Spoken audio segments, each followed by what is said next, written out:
J'ai vécu dans des cultures très différentes et très lointaines de la nôtre. J'ai vécu en Chine et j'ai vécu en Inde tout dernièrement. Quand je me trouve dans une culture étrangère, évidemment, j'ai envie de me laisser imprégner, de me laisser inspirer par cette culture. Et en Inde, je me suis décidée de travailler sur l'ornement et la couleur, que je n'avais pas beaucoup traité dans mon travail auparavant.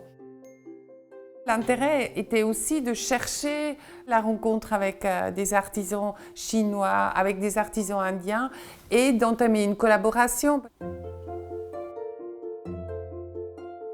Le bijou, évidemment, le but ultime, c'est toujours d'être un objet porté par une personne. Mais quand il n'est pas porté, le bijou, il a un statut aussi.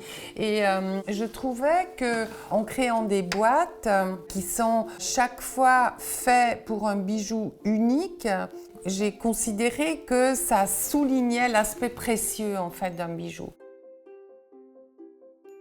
Concevoir un espace, comment mettre en scène en fait les objets, moi je trouve que c'est très intéressant et c'est très important et j'ai eu plusieurs fois, j'ai eu l'occasion vraiment d'expérimenter.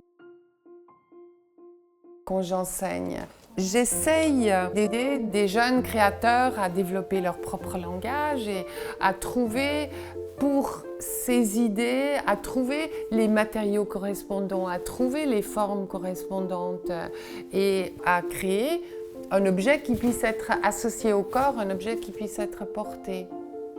Et voilà.